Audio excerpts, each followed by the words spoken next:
భీమ దుర్యోధనులు ఇద్దరు కూడా శమంత పంచకంలో గదా యుద్ధాన్ని ప్రారంభించారు. ఇద్దరు కూడా ఒకరికొకరు తీసుకోకుండా తీవ్రమైనటువంటి పోరు సరుపుతూ ఉన్నారు. శత్రువుని దెబ్బ కొట్టడంలో, శత్రువు యొక్క దెబ్బను తప్పించుకోవడంలో ఇద్దరు కూడా సిద్ధహస్తులే. అంతేకాకుండా ఒక దెబ్బ తగిలినా దాన్ని ఓర్చుకోవడంలో కూడా ఇద్దరు కూడా దాదాపుగా సమానం. అయితే భీముడు మాత్రం బాగా ఎక్కువగా సహించగలుగుతాడు. ఇద్దరు తీవ్రంగా పోరాడుతున్నటువంటి సమయంలో అర్జునుడు కృష్ణుడితో అంటున్నాడు, కృష్ణ,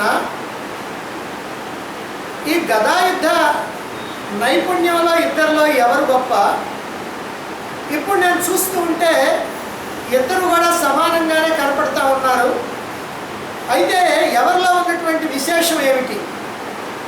ఎవరిలో ప్రత్యేకత ఏమున్నది? ఇప్పుడు ఇద్దరిలో ఎవరు గెలుస్తారు? ఈ విషయంలో నాకు సమాధానం చెప్పు అని అడిగితే అప్పుడు శ్రీకృష్ణుడు చెప్తున్నాడు, ఓ అర్జున, ఇద్దరు కూడా మహావీరులే, ఇద్దరు కూడా గొప్ప బాహుబలం కలిగినటువంటి వాళ్ళే, ఇద్దరు కూడా బలరాముడి దగ్గర గదాయుద్ధం ఒకే విధంగా నేర్చుకున్నటువంటి వాళ్ళే.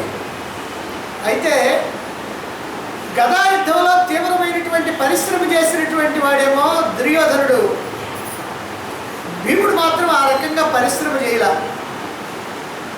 ఇక బాహుబలంలో మాత్రం భీముడు దుర్యోధనుడి కన్నా చాలా మిన్నైనటువంటి వాడు. అందువల్ల ఇద్దరిలో కూడా ఎక్కువ తక్కువలు తేల్చడానికి వల్లగాకపోయినా దుర్యోధనుడి యొక్క ఈ గదాయుద్ధ నైపుణ్యం మాత్రం చాలా గొప్పది. మరొక విషయం ఏమిటంటే, సమస్త సైన్యాల్ని పోగొట్టుకొని, తన వాళ్ళందరినీ పోగొట్టుకొని, తన సోదరులందరినీ కూడా పోగొట్టుకొని నిరాశ నిస్పృహలతో ఉండి అరణ్యాలకు పోయి తపస్సు చేసుకోవాలని అనుకుంటున్నటువంటి సమయంలో ఇప్పుడు మళ్ళీ యుద్ధం వచ్చి పడింది. అందుకని తెగించి పోరాడతాడు దుర్యోధనుడు. కాబట్టి ఈ దుర్యోధనుడిని ఈ సమయంలో ఎదిరించడం మాత్రం చాలా కష్టమని నాకు అనిపిస్తూ ఉంది. అయితే ఏమైనా సరే మాయావి అయినటువంటి వాడిని మాయతోటే సంహరించాలని దేవతలంతా కూడా చెబుతూ ఉన్నారు. వాళ్ళు అట్లాగనే చేశారు. కాబట్టి మీ పట్ల ఎన్నో అన్యాయాలు అకృత్యాలు చేసినటువంటి వాడు, మిమ్మల్ని చంపడానికి ప్రయత్నం చేసినటువంటి వాడు దుర్యోధనుడు కనుక అతన్ని మాయతోటే జయించాలి. ఇప్పుడు మాయతో జయించడం చాలా అవసరం, తప్పనిసరి అయినటువంటిది కూడా. మరొక విషయం ఏమిటంటే, ఇప్పుడు దుర్యోధనుడు తీవ్రమైనటువంటి యుద్ధ నైపుణ్యం కలిగినటువంటి వాడు అయినప్పటికీ కూడా 13 సంవత్సరాల కిందట దుర్యోధనుడి మీద ఒక శపథం చేశాడు భీముడు, నీ తొడలు బ్రద్దలు పెట్టి సంహరిస్తాను రాబోయేటువంటి యుద్ధంలో అని. ఆ ప్రతిజ్ఞను నిలబెట్టుకోవాల్సినటువంటి అవసరం ఉంది ఇప్పుడు భీముడికి. అదే సమయంలో అతడికి మునీశ్వరుడి యొక్క శాపం కూడా ఉంది. యుద్ధంలో భీమసేనుడు నీ తొడలు బ్రద్దలు బట్టి నిన్ను సంహరిస్తాడు అని. ఈ కారణాల వల్ల ఇప్పుడు తప్పనిసరిగా భీముడు దుర్యోధనుడిని సంహరిస్తాడు, సంహరించాలి అన్నాడు. అప్పుడు మళ్ళీ అర్జునుడు అంటున్నాడు, అయితే ఓ కృష్ణ, భీముడు ఇప్పుడు దుర్యోధనుడి యొక్క తొడలు బ్రద్దలు చేయాలి, అప్పుడే అతడు సంహరించబడతాడు, అప్పుడే అతని ప్రతిజ్ఞ కూడా నిలుస్తుంది అని మాట్లాడుతూ భీముడి వైపుకు చూచి తొడ మీద చరిచి సైగ చేశాడు. అంటే తొడలు బ్రద్దలు కొట్టి చంపాలి అని. అయితే దుర్యోధనుడు మాత్రం క్రీగంట చూస్తూనే ఉన్నాడు. సరే, ఇద్దరు యుద్ధం చేస్తూ ఉన్నారు. దుర్యోధనుడు ఒక సాధన చేశాడు. 13 సంవత్సరాల పాటు భీముడి యొక్క ఆయుస విగ్రహాన్ని పెట్టుకొని దానితో ఈ ఎక్కడెక్కడ ఏ అవయవం మీద ఎలా కొట్టాలా అనేటువంటి దాన్ని బాగా గొప్ప సాధన చేశాడు 13 సంవత్సరాలు. అదే సమయంలో ఉన్నవాడు ఉన్నట్టుగా ఎగిరి అలా పిల్లి మొక్క మాదిరిగా వేసి భీముడిని దెబ్బ కొట్టాలి, ఎలా కొట్టడానికి వీలవుతుందా అని కూడా ప్రాక్టీస్ చేశాడు. అంటే తానేమో దెబ్బ తప్పించుకోవాలి, భీముడినేమో కొట్టాలి. ఆ ప్రకారంగానే ఇప్పుడు దుర్యోధనుడు యుద్ధం చేస్తూనే ఉన్నాడు. ఒకసారి భీముడి యొక్క రొమ్ము మీద కొట్టాడు, ఒకసారి పక్క టెముకల మీద కొట్టాడు, ఒకసారి తల మీద కొట్టాడు. అలాగనే భీముడు కూడా దుర్యోధనుడి యొక్క పక్క టెముకల మీద కొట్టాడు, అలాగనే రొమ్ము మీద కూడా కొట్టాడు. ఇక చివరిలో భీముడు ఎప్పుడైతే తన మీదకి వస్తున్నాడో, అంటే తనని దెబ్బ కొడతాడు అని అనుకున్నటువంటి సమయంలో ముందుకొచ్చి స్థిరంగా నిలబడ్డాడు. అంటే అతడు కొట్టేటువంటి దెబ్బ ఎక్కడ తగులుతుందో చూసుకోవటానికి అలా నిలబడి అతడు అలా కొట్టడానికి, అంటే ఆ తల మీద దెబ్బ పడుతుందని అనుకున్నప్పుడు వెంటనే ఈ పిల్లి మొగ్గ వేశాడు.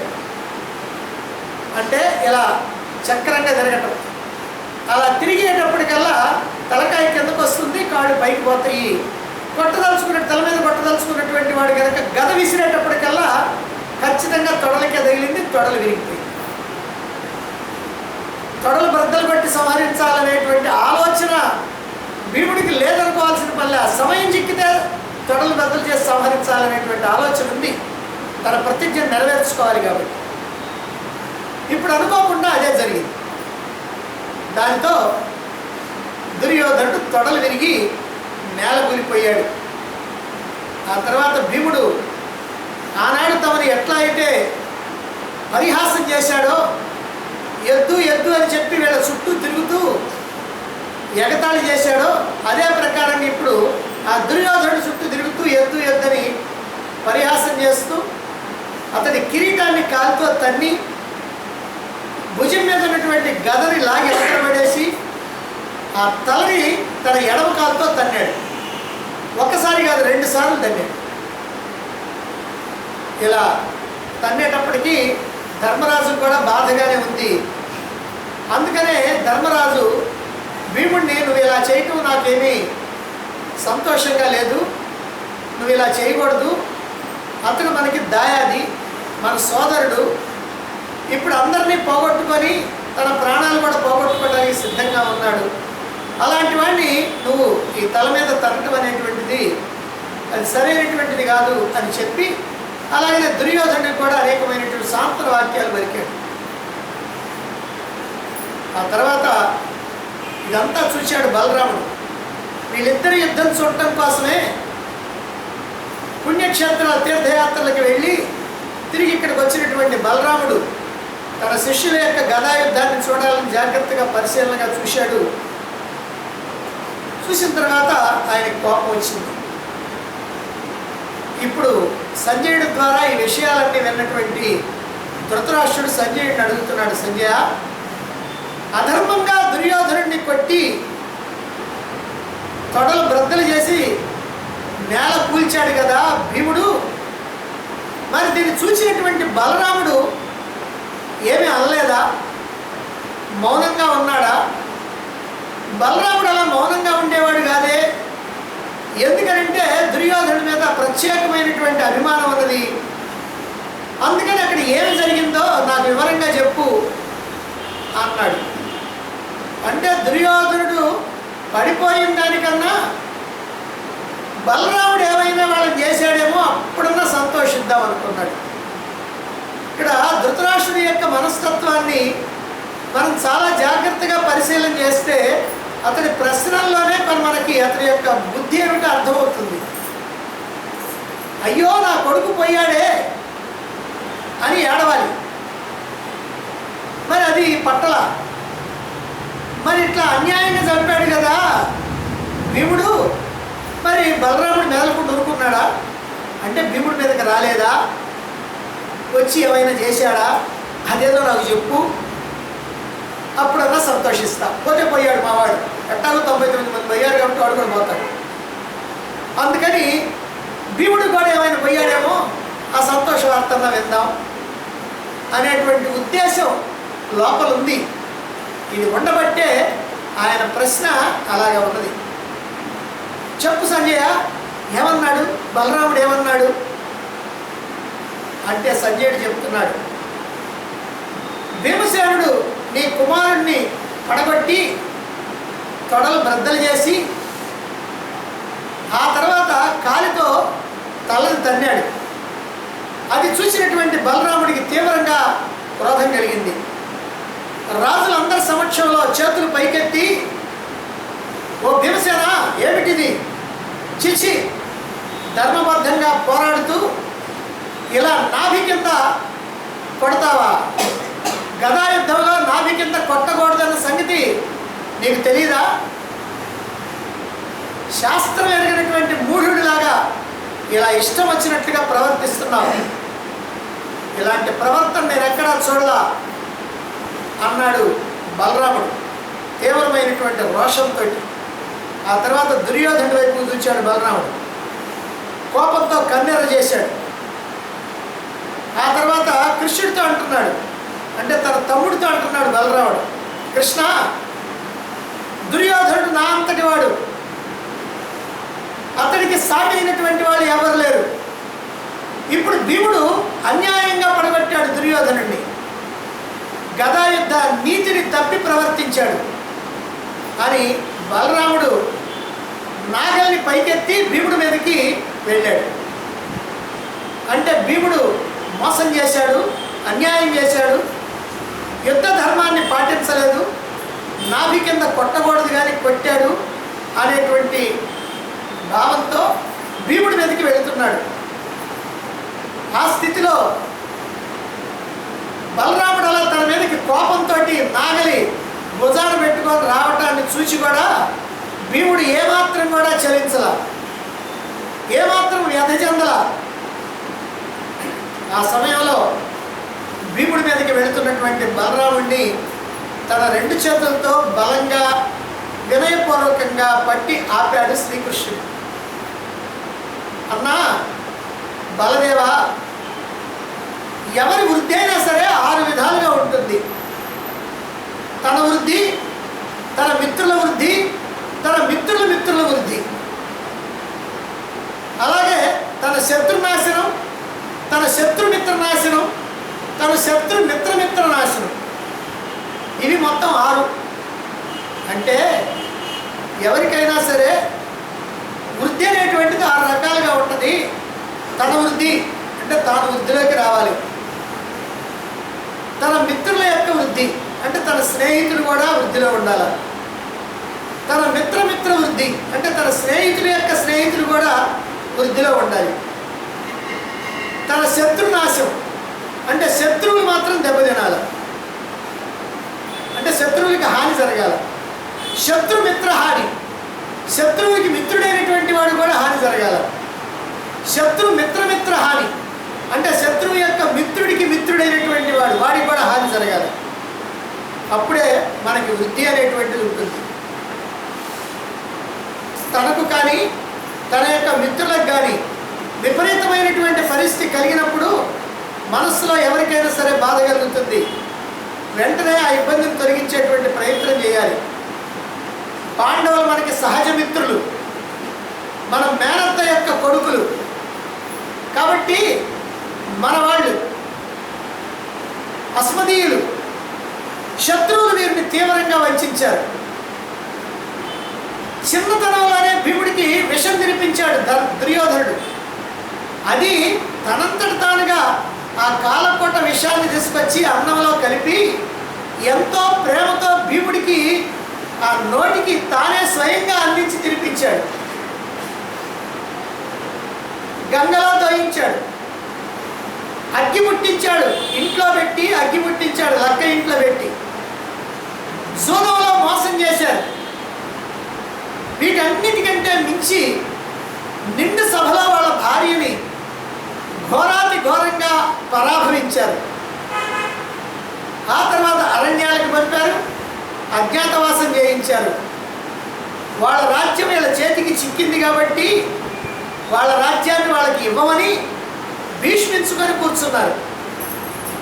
అటువంటి వాళ్ళని క్షమించి వదిలేయడానికి వీలు లేదు. ఇక క్షత్రియుడైనటువంటి వాడికి ప్రతిజ్ఞాపాలనం అనేటువంటిది పరమధర్మం.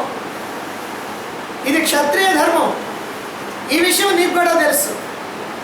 ఆ రోజున నిండు కొలువులో ద్రౌపదికి వస్త్రాపహరణం గావించి పరాభవించి నోటికొచ్చినట్లుగా మాట్లాడి దుర్యోధనుడు ఆ ద్రౌపదిని తన తొడను చూపించి వస్త్రాన్ని తొలగించి తొడను చూపించి అలా కూర్చోమన్నట్టుగా సైగ చేశాడు.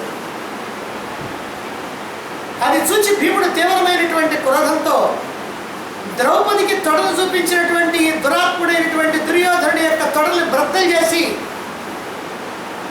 రాబోయేటువంటి యుద్ధంలో నేను సంహరిస్తాను, అలా చేయకపోయినట్లయితే నేను పితృపితామహుల యొక్క గతికి తప్పినటువంటి వాడిని అవుతాను అని భీషణమైనటువంటి ప్రతిజ్ఞ చేశాడు భీముడు.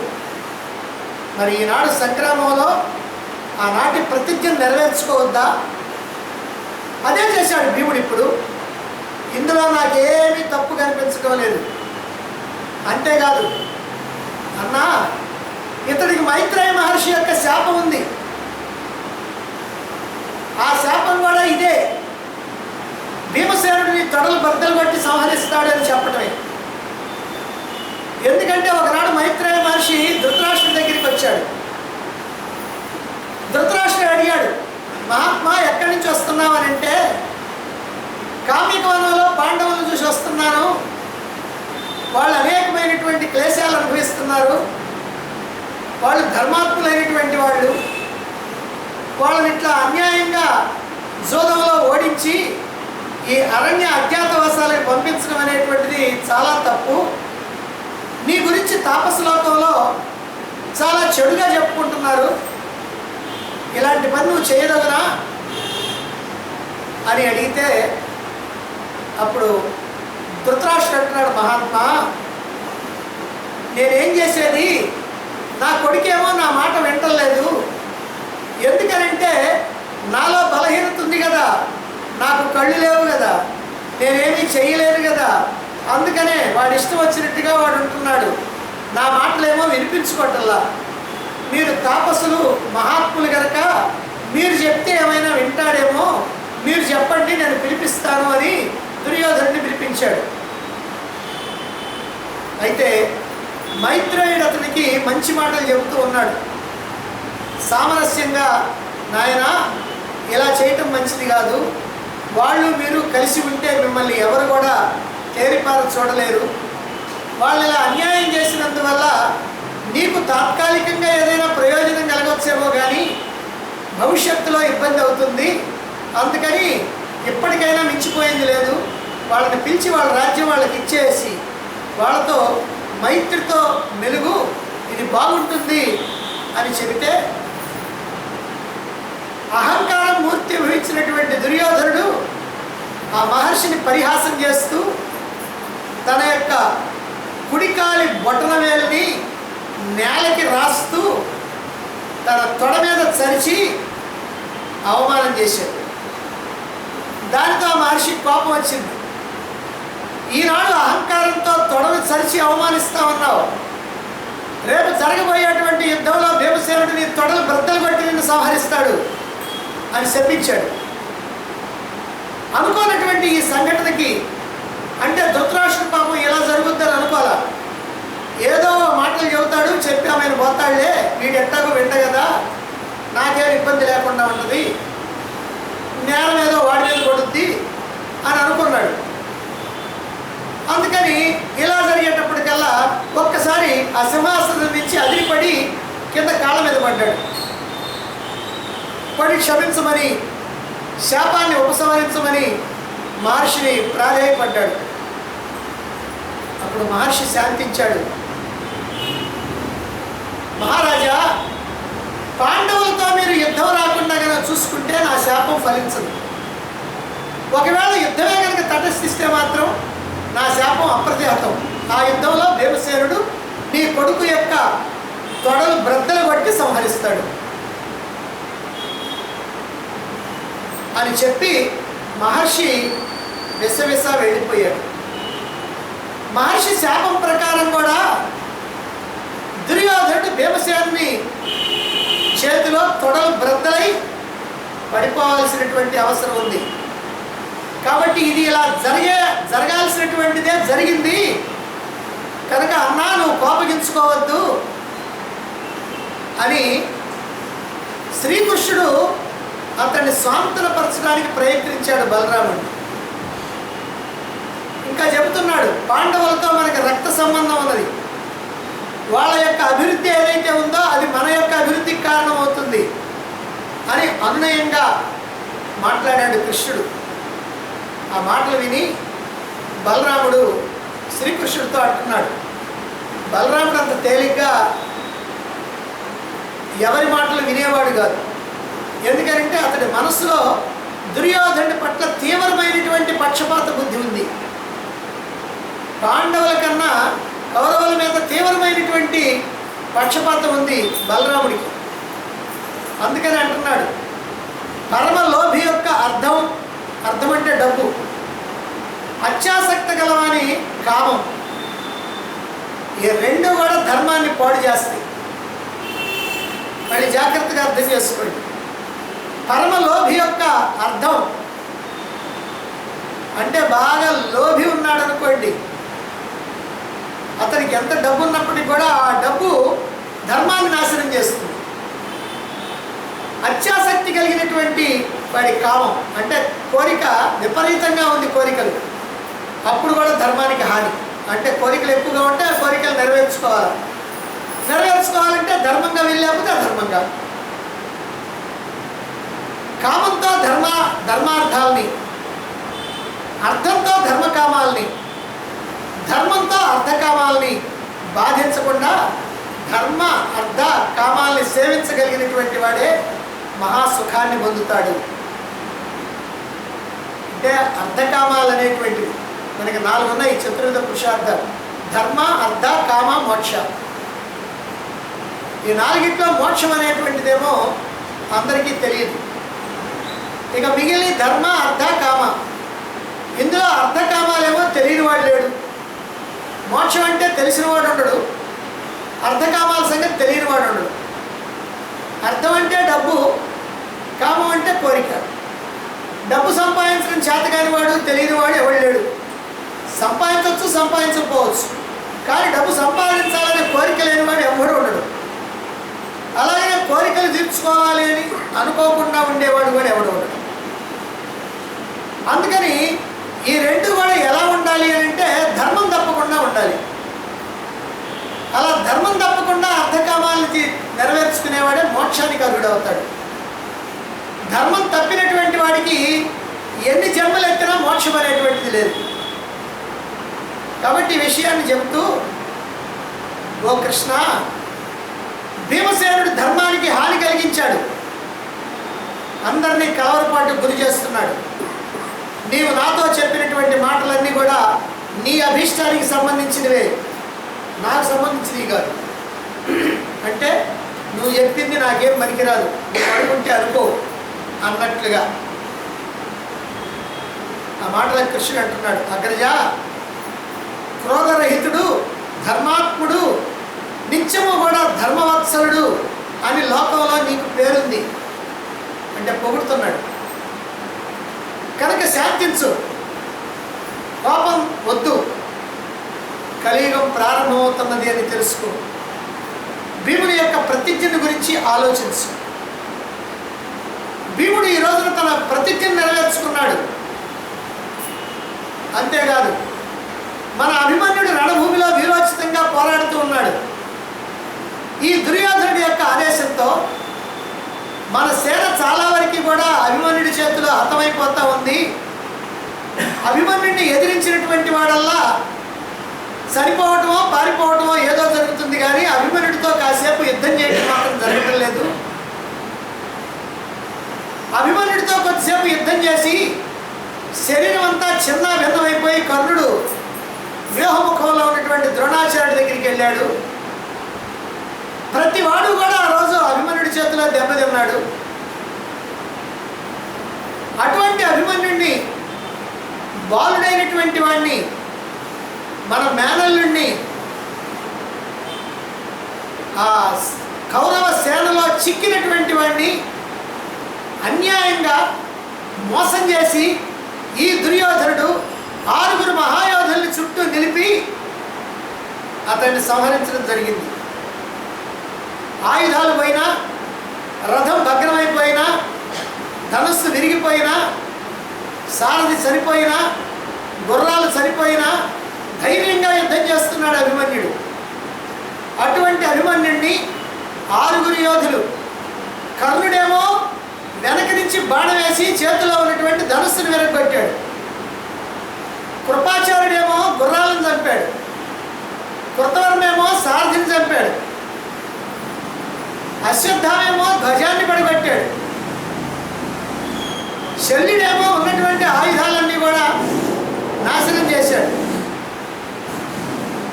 భూరిశ్రవుడేమో అతన్ని పూర్తిగా నిరాయుధుడిని చేశాడు. ఈ ప్రకారంగా 6 యోధులు కూడా ఒక్కసారే 6 వైపుల నుంచి ఒక్కసారే, అంటే గుర్రాలు, రథము ఒకదాని తర్వాత ఒకటి కాదు, మనం చెప్పుకోవడం అయితే ఇట్లా చెప్పుకున్నాం, కానీ ఒకేసారి రథం భగ్నమైపోయింది, గుర్రాలు చనిపోయినాయి, సారథి చనిపోయాడు, చేతిలో ధనుస్సు లేదు, ధ్వజం పడిపోయింది, మొత్తం ఆయుధాలన్నీ కూడా అయిపోయినాయి. ఒంటరిగా కేవలంగా ఒక్కడిగా మిగిలాడు. ఆ సమయంలో రథచక్రాన్ని పట్టుకొని శ్రీకృష్ణుడి చేతిలో సుదర్శనం మాదిరిగా పట్టుకుంటే దాన్ని భగ్నం చేశారు. ఇలా ఎంతో అన్యాయంతో ఆ పసిబాలుడిని సంహరించారే. ఇదంతా దుర్యోధనుడి పాపం కాదా? మోసంతో మన అభిమన్యుడిని చంపారు, దానికి దుర్యోధనుడే కారణం. దుర్మార్గుడు, దుర్బుద్ధి, దురాత్ముడు, పాపాత్ముడు, వంచకుడు, వంశ కళంకుడు, పుట్టిన దగ్గర నుంచి కూడా లోభి అయినటువంటి ఈ దుర్యోధనుడిని భీమసేనుడు చంపడంలో ఏ రకమైనటువంటి అధర్మం లేదు.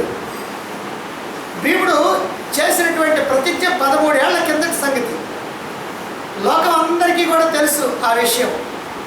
మరి భీముడితో పోరాడేటప్పుడు దుర్యోధనుడికి ఆ విషయం గుర్తుండద్దా? నా తొడలు బ్రద్దలు బట్టి సంహరిస్తాడేమో భీముడు, కాబట్టి నేను జాగ్రత్తగా ఉండాలన్న సంగతి దుర్యోధనుడికి తెలీదా? వేగంగా పైకెగిరి తనని చంపబోతా ఉంటే భీముడు గదతో తొడలు బ్రద్దలు చేశాడు. ఇది జరిగింది. కాబట్టి నువ్వు కోపించవద్దు, శాంతించు అన్నాడు.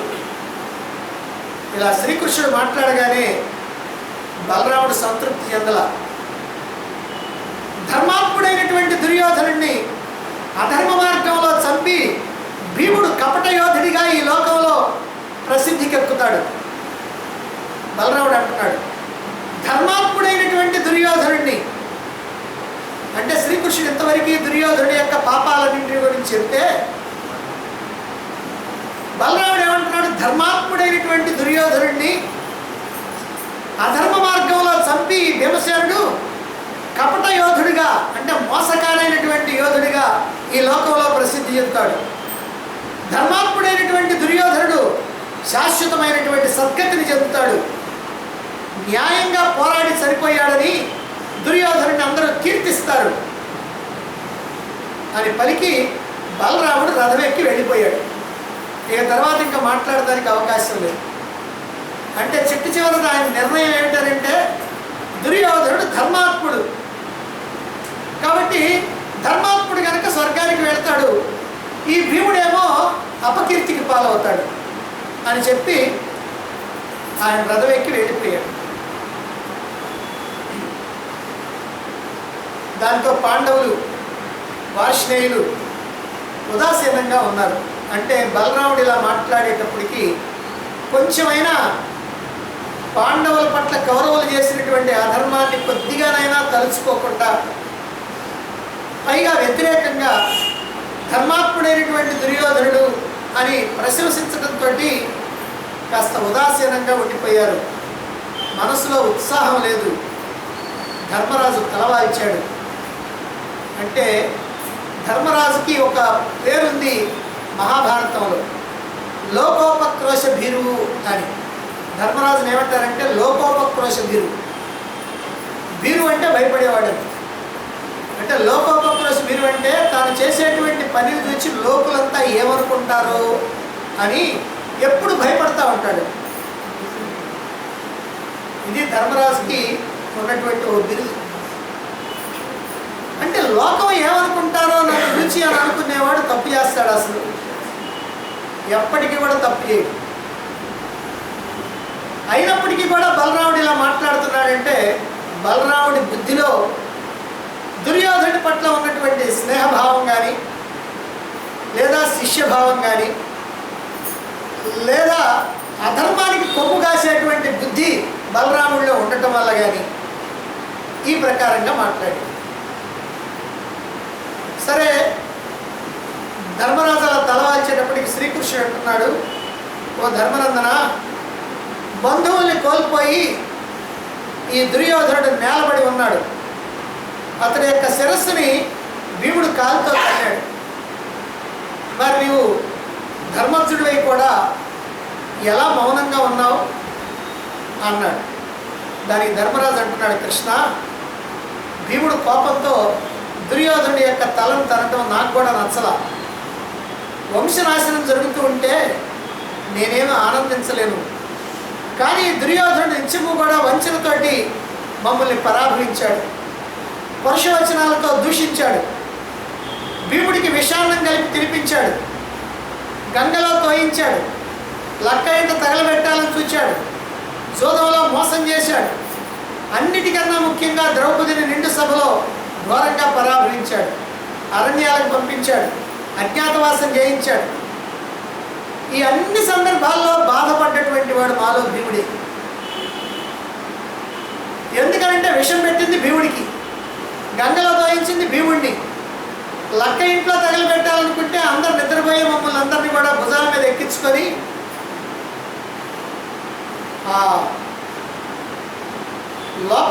భూమి లోపల ఉన్నటువంటి మార్గం ద్వారా తెల్లవార్లు ప్రయాణం చేసినటువంటి వాడు భీముడు. అంటే నన్ను, అర్జునుడిని, నకుల సహదేవుల్ని, మా తల్లి కుంతీదేవిని అందరినీ కూడా భుజాల మీద ఎక్కించుకొని భుజానికి వెనక తగిలించుకొని ఇలా బాధలు పడ్డాడు. రాక్షసుల సంహారం కూడా భీముడే చేసింది. అలాగే అరణ్యంలో కూడా మేమంతా సుఖంగానే ఉన్నాం, కానీ అన్ని బాధలు కూడా భీముడే పడ్డాడు. మరి ఇన్ని బాధలు పడ్డటువంటి భీముడిలో ఉండేటువంటి కోపాన్ని మనం అంచనా వేసుకోవాలి. అందుకే నేను ఉపేక్షించడం జరిగింది. భీముడి యొక్క హృదయం అంతా క్రోధంతో రగిలిపోతూ ఉంది. మాకే దుర్యోధనుడు చేసినటువంటి పనులన్నీ బాగా పాపంగా ఉన్నాయి. ఇక భీముడికి ఎలా ఉంటుంది? ఎందుకంటే ఈ కష్టాలన్నీ పడ్డటువంటి వాడు. కాబట్టి కామానికి లొంగిపోయినటువంటి లుబ్ధుడైనటువంటి ఈ దుర్యోధనుడిని ధర్మమో అధర్మమో అతన్ని చంపి తన కోరిక తీర్చుకున్నాడు భీముడు అన్నాడు ధర్మరాజు. ఆ తర్వాత భీమసేనుడు చేతులు జోడించి ధర్మరాజు ఎదురు నిలిచి, ఓ మహారాజా, ఇప్పుడు ఈ రాజ్యం అంతా కూడా నీదే. శత్రువులంతా నశించారు. స్వధర్మాన్ని పాటిస్తూ దీన్ని పాలించు. కపటత్వానికి పాల్పడి వంచనతో ఈ వైరానికి కారకుడైనటువంటి దుర్యోధనుడు నేలకూలి ఉన్నాడు.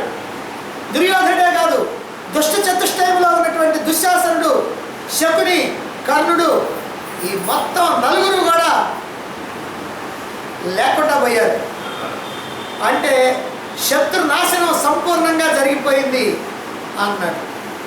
దానికి ధర్మరాజు, భీమసేన, సుయోధనుడు పడిపోయాడు, వైరం చచ్చిపోయింది. కృష్ణుని యొక్క సాయంతో ఈ నేలను మనం గెలిచాం. అదృష్టం కొద్దీ నీవు తల్లి రుణాన్ని, క్రోధ రుణాన్ని కూడా తీర్చుకున్నావు. శత్రువుని పడగొట్టావు, నీవు గెలిచావు అన్నాడు ధర్మరాజు. ఈ విషయాలన్నీ కూడా సంజయుడు చెప్తుంటే ధృతరాష్ట్రుడు విని, సంజయ, భీముడు దుర్యోధనుని పడగొట్టడం చూచి పాండవులు, పాంచాలులు, వృష్ణికులు, మిగిలినటువంటి రాజులు ఏమన్నారు అన్నాడు ధృతరాష్ట్రుడు. బలరాముడు ఏమన్నాడు, ఏం చేశాడు అని అడిగాడు. ఆయన ఏమైనా చేశాడేమో. సరే ఆయన పోయాడు. అందుకని ఇప్పుడు వీళ్ళు ఏమంటున్నారు, పాండవులు వృష్టికులు మిగిలినటువంటి రాజులు వీళ్ళంతా ఏమంటున్నారు అని అడుగుతున్నాడు. వీళ్ళన్నా ఏమైనా చేశారేమో, కాస్త అదన్నా విని సంతోషిద్దాం అని. మరైతే ఇప్పుడు సంజయుడు ఏం చెప్తున్నాడో ఆ విషయాలు మనం రేపు చెప్తాం.